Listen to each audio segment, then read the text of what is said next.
Selamat siang rekan-rekan media. Kami dari tim hukum pemohon nomor 2 atau mewakili Paslon 03 Ganjar Mahfud hari ini akan memberikan tanggapan terkait dengan persidangan pada hari ini yang disampaikan oleh Ketua Tim Profesor Todung Mulya Lubis. Silakan Pak. Oke, teman-teman sekalian, selain saya ada beberapa dari tim ya hukum Ganjar Mahfud. Saya hanya pendek saja karena jamnya sudah jam 13.40. Kita akan ada sidang lagi ya.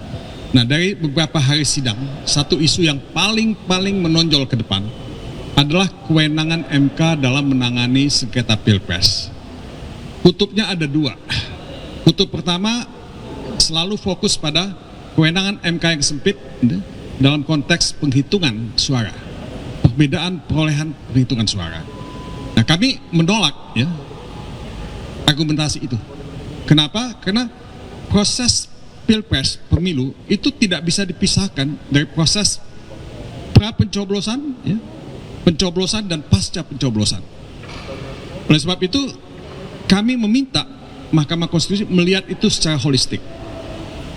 Dan kedua, ada persepsi yang sempit, yang salah kaprah bahwa persoalan TSM itu tidak ditangani oleh MK, dia ditangani oleh Bawaslu. Ini juga salah kaprah.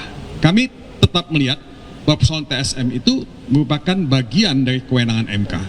Kalau kita membaca pasal 22E Undang-Undang Dasar 45 dan pasal 24C ayat 1 Undang-Undang Dasar 45, kita mesti kembali ke sana sebagai hukum dasar kita.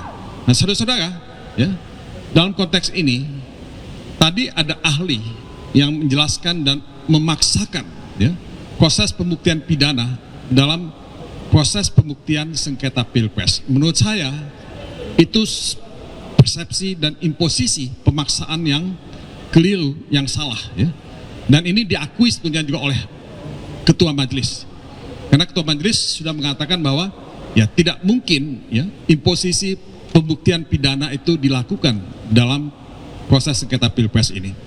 Kalau menerapkan asas pembuktian pidana yang beyond any reasonable doubt, tidak mungkin bisa terbukti. Tapi keadilan konstitusional itu mesti dicapai. Kita mesti peroleh itu keadilan substansial dan keadilan konstitusional itu. Dan itu tidak mungkin hanya dengan pembuktian pidana yang satu pihak ya, yang one sided, yang diimpose. Oleh sebab itu tadi perdebatannya cukup tajam dan menurut saya Saudara Edi ya, harus melihat secara lebih global ya apa yang terjadi dalam Pilpres yang kita hadapi ini. Tadi dia mengutip buku How Democracy Die ya, itu buku yang bagus, bagaimana demokrasi mati sudah. Nah, demokrasi mati itu tidak semata-mata oleh penguasa otoriter. Demokrasi mati itu dilakukan dalam banyak negara oleh penguasa yang dipilih secara demokratis. Nah, bagaimana demokrasi dibajak untuk membunuh demokrasi? Nah, kalau Mahkamah Konstitusi tidak diberikan kewenangan untuk mengadili dan memeriksa pelanggaran-pelanggaran, kecurangan-kecurangan dan kejahatan-kejahatan demokrasi yang terjadi, meski itu dilakukan oleh pemerintahan yang terpilih, kita tidak akan maju-maju. Kita bukan saja akan berjalan di tempat, tapi kita akan mundur ke belakang. Kita akan mengalami setback. Nah, inilah taruhan MK sekarang ini. MK harus betul-betul tampil sebagai penjaga konstitusi dan menyelamatkan demokrasi, menyelamatkan republik untuk anak-anak dan cucu-cucu kita. Masih banyak yang lain yang kita bisa share, tapi saya akan berhenti sampai di sini. Nanti setelah sidang ya, mendengarkan saksi fakta, kita akan ketemu lagi. Jadi ini beberapa hal yang saya bisa share ya, dan mungkin ada tambahan dari yang lain. Bang Henry.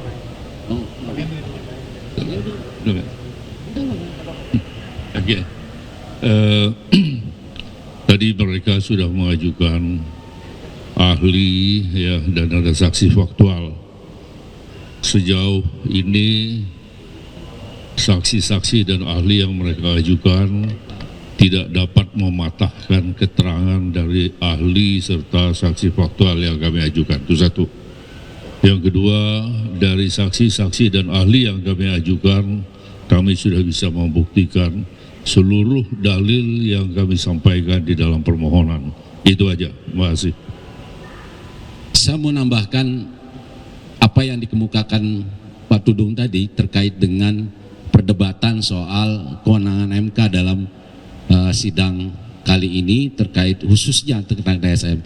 Kalau kita kembali melihat hasil judicial review putusan MK nomor 85 tahun 2003 soal pembelahan rezim pemilu itu sebenarnya sudah selesai. Jadi kalau dikatakan tidak ada kewenangan, saya kira kembali kepada Bawaslu. Kalau ada sengketa administratif, sengketa pidana pemilu harus diselesaikan Bawaslu. Saya kira tidak seperti itu. Tapi bahwa proses dari hulu hingga hilir ada suatu soal yang sangat serius dalam pemilu kali ini.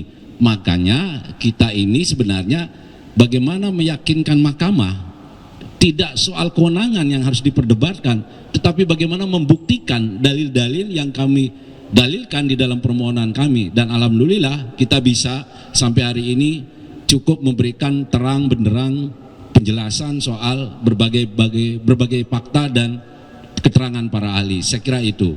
Terima kasih. Ya, terima kasih rekan-rekan media bahwa ahli yang dihadirkan pada hari ini tidak bisa memperkuat penjelasan dari pihak terkait. Jadi bantahan terkait soal bansos tidak bisa dijelaskan oleh pihak dari ahli. Yang pertama, yang kedua terkait dengan putusan Mahkamah Konstitusi itu sudah disampaikan juga oleh majelis bahwa tidak bisa dibandingkan dengan teori hukum apapun.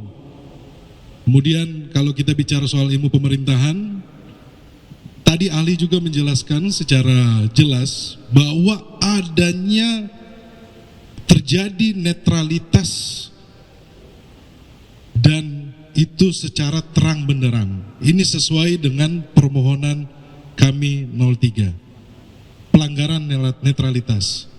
Kemudian apa yang kami sampaikan terkait dengan abuse of power ini juga pun secara jelas disampaikan oleh ahli bahwa penunjukan pejabat kepala daerah itu dikontrol melalui yang di atasnya.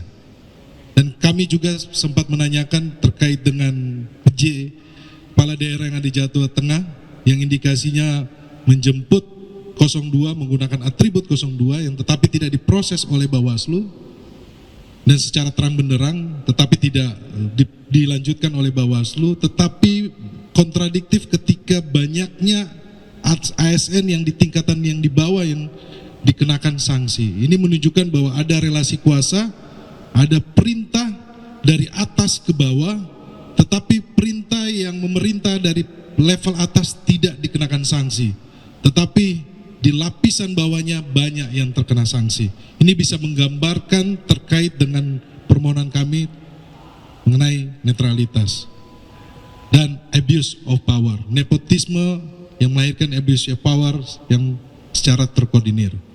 Mungkin itu gambaran dari kami persidangan hari ini bahwa ahli yang dihadirkan oleh pihak terkait tidak cukup meyakinkan untuk persidangan yang mulia ini, dan kami juga sangat menyayangkan apabila ada kata-kata atau gimmick-gimmick karena ini bukan pertandingan sepak bola.